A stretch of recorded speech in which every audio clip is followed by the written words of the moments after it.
Okay, you guys. So we got another landscape change. That's what I call it, the landscape change. Digital landscape change. I just saw a story on YouTube that says YouTube is going to, I guess, demonetize or just do some kind of a red flag, ramification, disciplinary action towards AI fake videos. Now, this is not necessarily about, AI.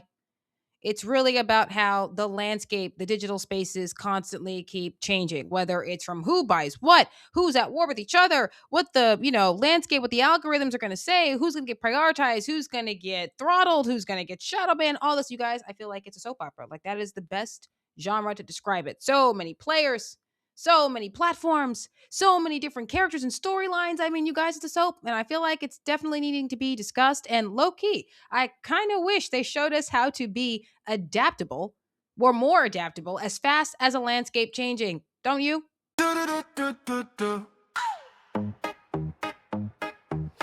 We laugh at the bill, but the numbers don't lie. Do the joke, do the mad moral financer. Financer, financer, financer, moral financer.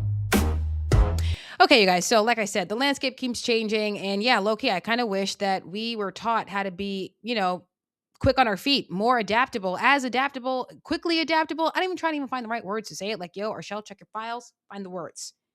It changes so often, you guys, that I don't really know if we can constantly keep up with how fast these spaces are changing. The landscape in the digital space constantly changes, whether you're talking about YouTube, whether you're talking about social media platforms and other streaming platforms. And now, obviously, AI is in the mix. What should that look like as you play a role in the spaces? There are people out here who are using AI to create channels and to create content. And, content creators are not getting the same amount of pay as they used to get paid. We obviously are seeing that conversation take place all over TikTok. YouTube changed their algorithm, so they're prioritizing shorts more so than they are prioritizing the long form videos. Like so much is happening, and it just few things that I started to think about. So before I get to why, I wish we were taught how to be just as quick in adapting as fast as a landscape changes, I first just want to speak to you guys about like how my training, I'll say from entertainment to finances, I think kind of prepared me for all of the landscape changes, not necessarily prepared me to be as adaptable, as fast as one needs to be, but definitely gives me some kind of an insight as to what people should have been doing, what they should have expected, just maybe not as fast. So let's start with the fact that I got into finances. You guys know my story. I wanted to be a playwright. I wanted to be a filmmaker. Still want to be a playwright, but filmmaker, work in television. Like my goal was to end up on Broadway and Hollywood as a writer. That was my goal. And because I was so interested in, television and filmmaking, I learned how to be a studio producer. I learned obviously how to write the screenplays, the teleplays, the stage plays. Like I learned how to do these things, how to format, these stories, the importance of character development, plot, story, condensed, tell it within a period of time, not just, ongoing run on sentences like one can easily do in a podcast, right? Doesn't really require nearly as much formatting. I think, when you're a channel as small as mine, when your podcast as small as mine, I can do everything myself in that regard. But as it relates to television, you guys, I remember I did a short film years ago. I think I might have been like 21, 22 years old. Did a short film. My sister had written a short story and I adapted it into a short film screenplay. And, I learned how to be a filmmaker, right? But because it was going to be a short film, I had to stay within the confines of 30 minutes. I had to leave room for the advertising on the television network. And I knew that there were some things I could do, some things that I couldn't do, that they were going to run those ads, that I was going to get those views. And this obviously was a television network that was local to the city of Manhattan. Well, yeah, to the borough of Manhattan. That's pretty much what it was. So I already understood how that worked. Then, when podcasting started to really blow up, we saw that during the COVID shutdowns, way more people wanted to get into podcasting. I wanted to be the producer, not so much the person in front of the camera. I was kind of comfortable being the person behind the scenes because I just wanted to be the writer, not the actress. Didn't want to do that. Like a girl had to study drama. That was, the elective I took in high school. But I only cared about the writing, really. That's all I wanted to do. Anyhow, because I had that training, I knew when podcasting became a thing, I understood that there were things that had to be done, right? There were certain things that we had to understand as to the formatting of it, like everything in that regard, not just in the hardware. That stuff, obviously, I would like to upgrade. You guys know I would like to upgrade over time. But essentially, it did matter, how you formatted your show, what the plot should look like. Not so much the plot, but the breakdown of your show. That's the right word. The breakdown for your show. Leave room for the advertisement. Never, just forget about those things, right? So this is why when you see podcasts, they always leave room for the sponsors. And speaking of, you guys, definitely click the link in the description box to my platform of Moral Finance, where you guys can sign up today and book your session with me. Just sign up today and I can contact you and we can start getting your budgets in order. Again, the link to my website is going to be in the description box to Moral Finance, where you guys can be able to sign up. We can get into contact with each other and I can make sure that you guys are going to be taken care of with your budgets. Let's find out what your debt to income ratios are, get your budgets organized. And obviously, when I first contact you, we can just talk about what the rates are if you're interested. And this will also give you an opportunity to get discounts on everything new that'll be coming out with me. So definitely click the link in the description box to the Moral Finance website and sign up today so you guys can get your budgets and get your DTI calculated as soon as possible for an affordable rate. Okay. See how I did that? Right. Leave room for the sponsorships as you're supposed to do. And that's really how this is supposed to be. YouTube comes out and says they want creators to treat their channels like television networks. People weren't prepared for that. But I thought, well, that's kind of the point, isn't it? I felt like YouTube monetization really should be the bottom of your, revenue goals because, yeah, what difference does it make if they run ads? Why are you waiting for them to tell you when you should be paid? Let the viewers decide that. Add your Cash App the second you reach a certain amount of subscribers, if that's what you want to do. You can sell a product, right? You can try to get sponsors. Like that's pretty much what this is. What this is about. Like I feel like that's how it should be done. Like why weren't people thinking that way from the beginning? Then we look at the situation with TikTok. Oh well, it's because China sold TikTok to the far right conservatives because they sold to the far right, and the far right want to keep everybody down, and the Republicans want to keep everybody down. Never mind the fact that we're the ones out here saying you don't need the government, you don't need the handouts. Boy, girl, I think you got it. You go get them, girl. I think you got this. You got this. Come on, I'm just the hype man behind it. That's the America First Republican Party. Okay, that's the America First group. Okay, I think you got this, yo. Go get it. Make it happen. Make it so. I believe in you. The Lord is with you. How somehow you think we trying to keep you down when that's our whole position to begin with? I find that to be ridiculous. But let's say what you're saying is true. They want to keep you down. Are you telling me that there is no way that you could have used or still use the master algorithm in social media to grow your numbers? Were you solely relying on the revenue as just a content creator and the revenue coming in just from the platform itself? Did you hedge against the landscape change? Because if the answer to the question is no, well, then whoever told you to just rely on the content alone didn't really help you, did they? Now, I'm not saying that it wasn't fantastic and that, low key, I kind of wish it was still the way that it was because now that I'm on TikTok, yo, that would have been awesome, making $5,000 a month.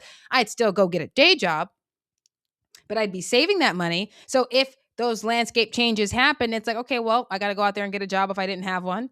And I did save enough money so I can cover my cost of living. I didn't go above my means. I didn't think, oh, well, because I made so much money, I'm going to go ahead and take on certain obligations that I may or may not be able to handle if this were to go away. Because nothing is guaranteed, especially when you are the solopreneur. Because that's the thing. It's not like being the employee, yo. You have to think about those things, right? We saw this with Tim Pool. Whether you like him, don't like him, agree with him, disagree with him, he said something against Candace. I found it to be a bit of a weasel thing to say, a bit disrespectful. And obviously, this hurt one of his deals with a sponsor, and he lost that sponsor, and he was losing his mind over it, losing his mind, having a major temper tantrum, one so large that if he were a child, I would have put him in the corner and made him stand on one foot with his hands on his head, looking like the fool that he was. Like, that's what he was acting like, my personal opinion. But, he was being transparent and telling his audience, I might have to sell my soul because I can't afford the cost of my business model. I can't afford the cost of my living, my lifestyle. And therefore, I might have to sell out so I can continue making the content that you all love. But is it going to be what everybody loves? All your viewers who watch you? Is it going to be the same thing if you sell out, though? And you didn't think about those things. Now, when you're the employee, you just do what you're told, right? Like I tell you all the time, listen, I follow orders. You tell me what to do, I'm going to get it done. I'm the employee. There's a uniform. There's, my individuality as a girly female who is also a geek has its limits. My individuality has to take a back burner to what the employment is saying to me, like to what my managers are saying to me, to what the job says to me. And so I don't have that much liberty as in my individuality when I'm at work in uniform. Right. There's only but so much I can do. I can wear my rings, I can do my makeup, I can have my hair done presentable, but I still have to keep it limited.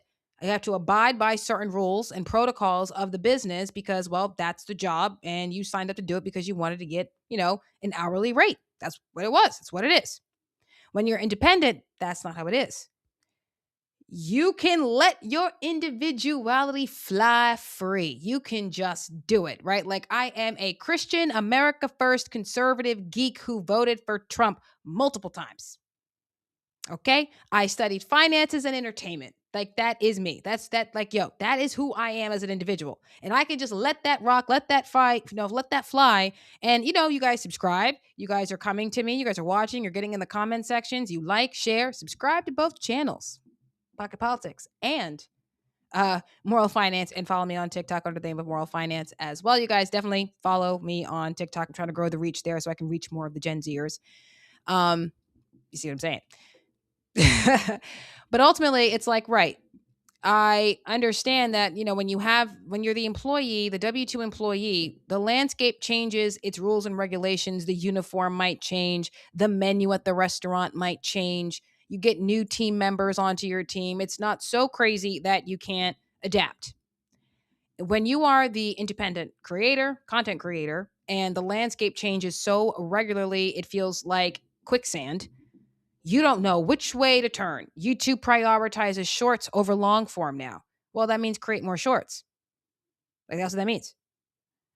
Right? They're saying that you got to treat your channel like a television network. Well, I don't know why you weren't already doing that because frankly, I feel like that's the point of the brand.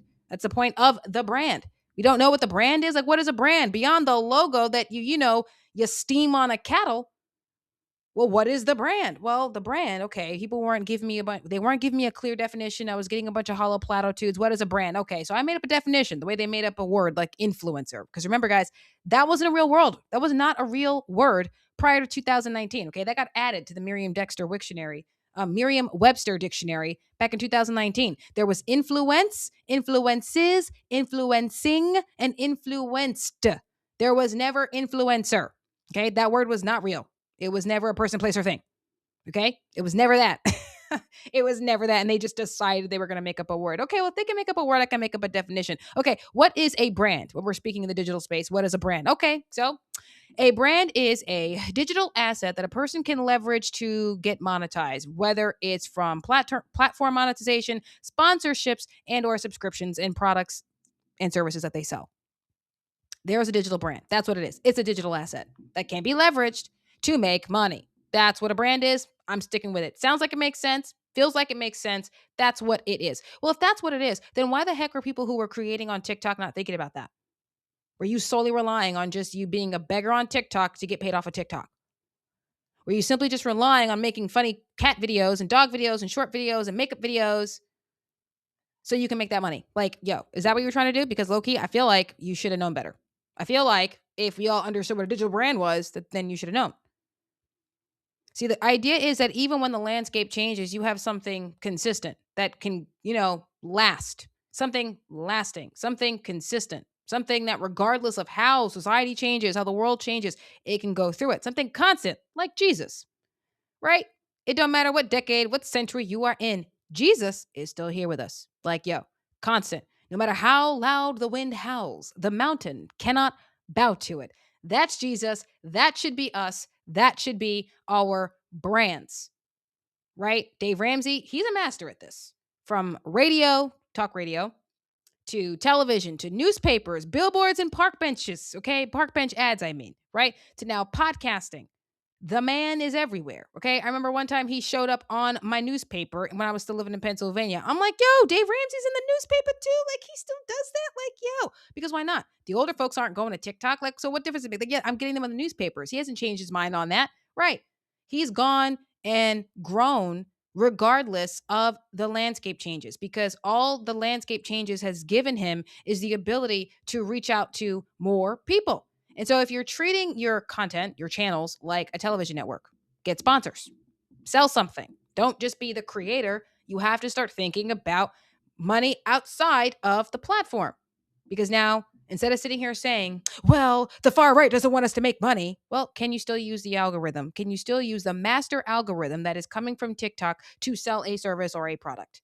And I feel like because I was trained both in entertainment and in finances, that gives me an understanding into the landscape changes that I otherwise wouldn't have had it not been for these you know skills. Now, with that being said, it does not mean, however, that I am able to adapt as fast because low key, I feel like the algorithm just changed like a week ago and now they're prioritizing shorts. Now, obviously, I'm being hyperbolic. It wasn't just a week ago. It might have been last month though, and that I could be serious about. Who sold who what? From China to an American business. From the far left to the far right. Okay, from long form to short form. Content creators are running episodes like ads. The Daily Wire. The marketplace don't like that.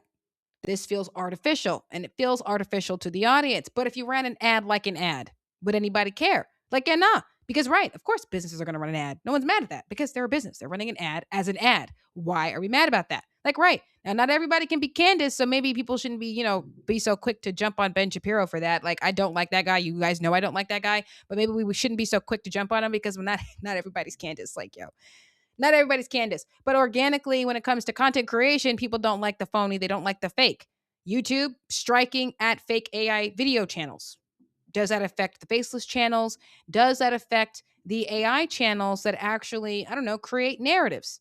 Like, what if this person's using AI and they're actually talented and they wrote a whole story? Should they not be able to be on YouTube? Should they not get monetized if they're not violating any copyright issues, if they're not using the likeness of real people, if it's an actual just if it's a biblical story, or if I wrote a story and used AI to create it, should I as the creator not get the views? Should not be prioritized, especially if it's getting a bunch of views just organically? Should it not be acknowledged? Should it not be recognized? Like, so many questions comes as the landscape changes that so many content creators are, they're kind of losing their minds. Some of these videos are quite hysterical. You guys have seen them. I do think that it is worth discussing and looking at because as both a content creator and a salesperson, I'm like, well, I was already prepared to, treat my channel like a television network. It comes out every Tuesday, Thursdays, and Fridays.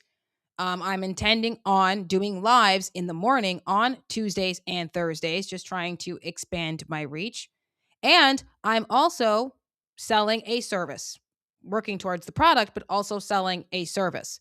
I am looking for ways where I can increase revenues that isn't solely coming from the platform of YouTube. Like, YouTube is not paying me, and TikTok is not paying me, but my viewers might donate to the show and support the show. And if I make sales based off of a product that I create, well, then that's just because I'm promoting and advertising my product. And if people want to hire me to be their budget specialist, well, then I'm selling a service. So as a digital brand, I am leveraging the asset that is moral finance to make money via subscriptions. If it's a product if it's a SaaS or if it's something else, selling a product or my services, which I do as a budget specialist, sponsorships, hopefully donations from my viewers, not just platform monetization. I wish they taught us how to be as quick to, I wish they taught us to be adaptable fast. I don't even know how to say it properly. Like, honestly, I really don't. I don't know how to say it fast. I don't know how to say it properly. I wish they taught us how to do that. Like, it's not that I don't know how to adapt. It's that I may not be able or may not know how to. That seems more accurate. I may not know how to adapt as fast as the landscape changes. And that by the time I'm ready to implement everything that I've learned over the years, it might already be too darn late because the landscape would have changed again.